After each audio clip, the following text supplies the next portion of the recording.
लोग तो आते ही हैं, मतलब फिर उनको आप फैसिलिटेट करो खुद, जहाँ आपको एटीएम कार्ड से बात करनी, बैंक में बात करनी, अन्य डिपार्टमेंट में बात करनी, कोई रेवेन्यू के यूएटी के इशूज हो, तो लिमिटेड लोग आ रहे हैं, तो आप इसको खुद मतलब वहाँ पर जिला उद्योग केंद्र में एक अलग अलग आप उनको थोड़ा सहयोग करके फैसिलिटेट करो।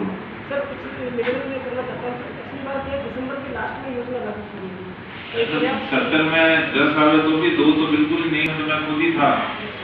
इस बार सर हमारे अभी 90 में से अभी वित्तीय वर्ष के एंड में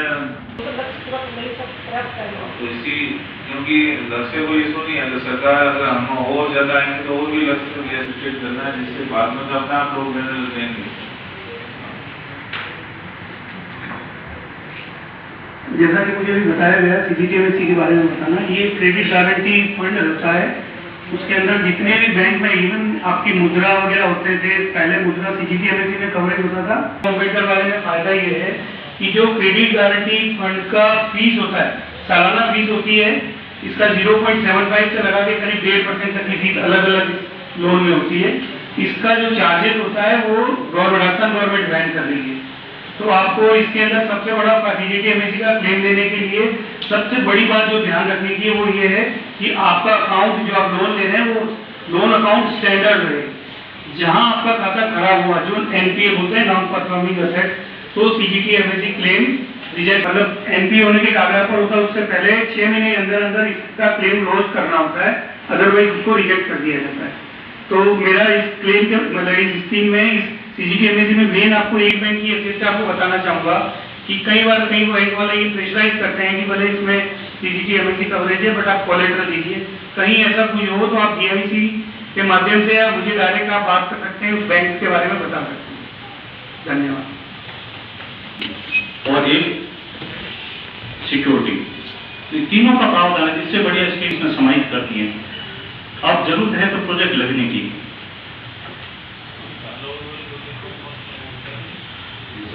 इस स्कीम के तहत है ना, तीनों कैटेगरी जैसे मैन्युफैक्चरिंग, सर्विस और ट्रेडिंग, ये सभी अलाउ है।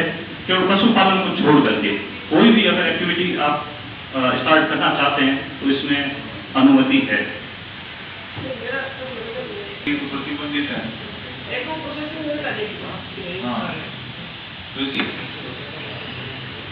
और अब धीरे धीरे ग्रामीण पर्यटन नीति आने के बाद में ग्रामीण जानते हैं इस बात को कि जो 5 स्टार होटल या 3 स्टार होटल 90% होटल है वो आदिवासियों की जमीन पर बनी हुई है, और जो आदिवासी जमीन का मालिक था वो आज उस होटल में झाड़ू पोछा कर रहा है ज्यादातर मैटर्स में।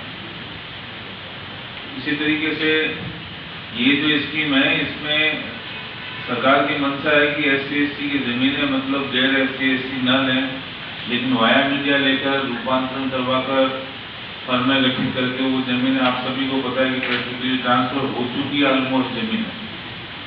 तो ये जो योजना है इसको कहेंगे आप ग्रुप में ज्यादा से ज्यादा लोगों को फैलाएं। सरकार की मंशा जो है, सरकार आजादी के बाद 42B राजस्थान खासकर अधिनियम लेकर आई, जिसमें प्रावधान किया है कि अनुसूचित जाति जनजाति की जमीन गैर अनुसूचित जाति जनजाति को ट्रांसफर नहीं होगी, लेकिन फिर भी भूमियां कम दामों पर रूपांतरित करवाकर ट्रांसफर्स हुए, सेल हुए और ज्यादातर लैंड जा चुकी है मतलब। तो अब इसमें खुद का स्वामित्व जिसका जमीन का है, तो अब भी ऐसा ये योजना ऐसी जिसमें खुद का उद्योग वो लगा सकता है, और बहुत फैसिलिटेट की, लेकिन बहुत सारी योजनाएं जो प्रचार प्रसार या जानकारी के अभाव में वो सक्सेस नहीं हो पाती।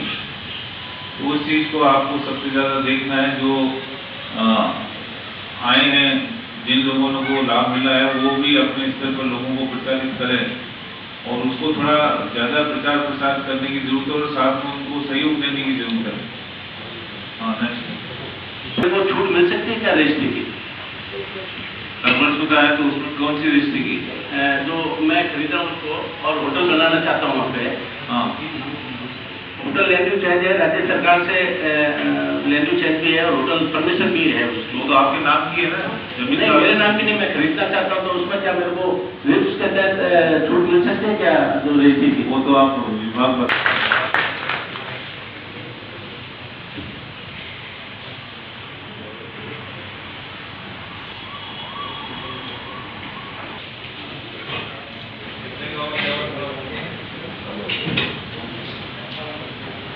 58 लाख का जमीन का स्वीकृत हुआ है।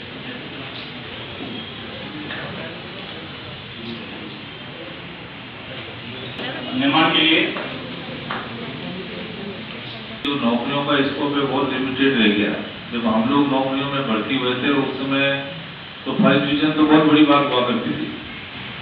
वो हमारे तो अगर आप यंगस्टर हैं काफी, उस समय फर्स्ट डिवीजन, आजकल तो फर्स्ट डिवीजन बहुत ही नॉर्मल बात है। तो उस समय जो सेवा का दायरा था और उसमें वैकेंसी थी तो एक रिक्रूटमेंट में भी आसानी थी। आज की तारीख में बहुत ज्यादा कंपटीशन है।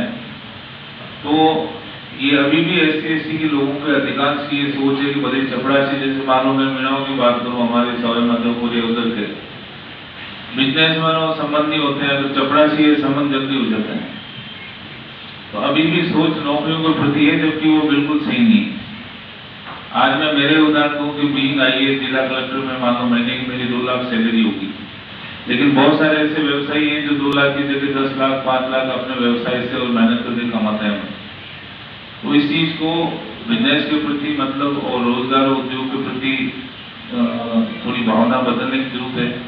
और विशेषकर उदयपुर जिले में जहाँ हमारी बहुत ज्यादा होल्डिंग्स छोटी है किसानों की, आपको पता है कि 2-2 बीघा के खेत है, पूरे वर्ष भर उनकी रोजी रोटी का भी संकट होता है और मजबूर होना पड़ता है पलायन के लिए। गुजरात राज्य में और समीपवर्ती सिवई पिंडवाड़ा वगैरह में लेबर के रूप में उनके बच्चों का भी स्टडी स्कूलिंग भी उसकी बाधित होती है और साथ में पलायन भी होता है, कई तरह की बुराइयां भी आ जाती है। तो हमने राज्य सरकार ने और माननीय मुख्यमंत्री महोदय की मंशा के अनुसार मुझे ये बताता आपको खुशी है कि जिले में प्रत्येक उपखंड पर औद्योगिक क्षेत्र विकसित होने जा रहे हैं, जिसमें अधिकांश में नानावटी जी अभी बताएंगे कि किस किस ब्लॉक में कहाँ उद्योग खुल रहे हैं। आपको पता है कि जब उद्योग अभी आपने बताया था कि जो इको इंडस्ट्रियल एरिया है उसमें जो SC/ST के लोगों को सामान्य दर पर आवंटन होंगे, कॉमर्शियल ऑप्शन नहीं होगा, इस तरह की बात आपने बताई थी अभी। तो मैं समझता हूँ कि न केवल SC/ST के बल्कि औद्योगिक क्षेत्र खुलने से पूरे डिस्ट्रिक्ट में एक विकास का वातावरण होगा और एक होटल इंडस्ट्री के अलावा दूसरे इंडस्ट्री भी हमारे एरिया में आएंगे। माहौल में अभी आपको पता है कि इंडस्ट्रियल एरिया के लिए अलॉटमेंट हो चुके हैं और बाकी अभी कहाँ हो रहे हैं वो अभी नानावटी जी को मैं लूँगा ताकि आपके संज्ञान में रहे, क्योंकि इन फ्यूचर उन औद्योगिक क्षेत्रों में भी SC/ST के लोगों को भूमि आवंटन होनी है। मतलब तो वो भी ध्यान रखें, जो ऑलरेडी स्वीकृत हो गए वो भी ध्यान में रखें। और मुख्य मकसद है कि आप अपने ग्रुप्स के माध्यम से अपनी जब भी आपकी मीटिंग्स होती है उसके माध्यम से मेरी तो यही मैं चाहूँगा कि 90 का टारगेट है। आप जैसे मान लो अभी एक ब्यूटी पार्लर का था 9 लाख का अप्लाई किया, हालांकि उसको 4.5 लाख का ही मिला, वो एक गलत बात है, लेकिन 90 की जगह 500 के टारगेट राज्य सरकार टारगेट में कोई नहीं। अगर आपकी एप्लीकेशन ज्यादा आएगी हम रिक्वेस्ट करेंगे, क्योंकि जो डिस्ट्रिक्ट जितना प्रोएक्टिव होकर काम करेगा, गवर्नमेंट के समय टारगेट तो कितने भी इंक्रीज हो सकते हैं, वो आज 90 है तो उसको 180 करने में भी हमें कोई दिक्कत नहीं है। औद्योगिक क्षेत्र का विकास किया जाए। वर्तमान में उदयपुर जिले में 10 औद्योगिक क्षेत्र हैं जिनका विकास प्रस्तावित है। इसमें मावड़ी के अंदर आमली जो है वहाँ पर भूमि का आवंटन हो गया, 52 हेक्टेयर भूमि का के माध्यम से आवंटन हुआ है और वहाँ पर हमने लॉटरी के माध्यम से भूखंडों का आवंटन भी शुरू कर दिया है। करीब 25 भूखंडों का आवंटन किया है और उसमें हमने SC/ST वर्ग के 3 भूखंडों का आवंटन हुआ है। इसके अलावा अभी वल्लभनगर में मार्केट में 11 हेक्टेयर भूमि का कलेक्टर साहब ने हमें आवंटन कर दिया है। इसके अलावा कोटरा में मालवा का चौरा में करीब 15 हेक्टेयर भूमि का भी कलेक्टर साहब के माध्यम से आवंटन हो गया है। तो ये दोनों जगह हमने भूमि का आवंटन प्राप्त करके नामांतरण कब्जा ले लिया है। हमारा प्लानिंग की स्टेज में आ गए हैं। तो ये जो एरिया है वल्लभनगर में मार्केट और कोटरा में मालवा का चौरा, ये दोनों औद्योगिक क्षेत्र शीघ्र ही विकसित करने की कार्रवाई शुरू करके और हम आवंटन की कार्रवाई शुरू करेंगे। आर्थिक स्थिति की बात करें, संपन्नता की बात करें, एजुकेशन की बात करें, उदयपुर से 50 किलोमीटर या 30 किलोमीटर जाएंगे तो बिल्कुल उलट दृश्य नहीं मिलेगा। इसके लिए बहुत ज्यादा जरूरी है कि ग्रामीण क्षेत्र में एक तो पर्यटन पहुंचे। तो ग्रामीण पर्यटन नीति भी सरकार ने जारी की है। तो ग्रामीण क्षेत्र में जो कि शहर से भी ज्यादा सुंदर है, उन एरिया में अगर होटल इंडस्ट्री और दूसरे रिसोर्ट और ये जाएंगे तो उसको अपन को चीज को इसको देखना चाहिए हमें कि ग्रामीण क्षेत्र का भी डेवलपमेंट हो, उस दृष्टि से भी आपको ये देखना है। और दूसरा है कि भी खुद के जो लघु वन उपज है, वन उपज कृषि आधारित उद्योग, जैसे आपकी जगह सीताफल फल के आधार पर इंडस्ट्री लग रही है, वन उपज मान लो खजूर की इंडस्ट्री भी लग रही है, शहद की इंडस्ट्री, आम की, ये छोटी छोटी इकाई यहाँ पे लगना चालू हुई है। मतलब तो जो कृषि और वन उपज आधारित उद्योग भी लगेंगे, जिससे कि मतलब आज से वो 300 रुपये, मतलब मैंने जैसे देवला की एक इकाई देखने गया था, तो आप किसान से 150 में लेते हैं और वो प्रसव जो पहुंचेगा। और तीसरा, हमारे पूरे डिस्ट्रिक्ट में जो सरकार की और मुख्यमंत्री जी की मंशा है कि प्रत्येक उपखंड पर एक औद्योगिक क्षेत्र हो।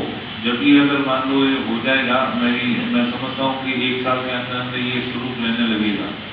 मार्केट उसमें बहुत ज़्यादा काम हो गया है और रिको के पास पैसों की कोई कमी होती नहीं है। मतलब हालांकि नानावटी जी जरूर थोड़े कंजूस रहता है, लेकिन रिको के पास कोई कमी होती नहीं है।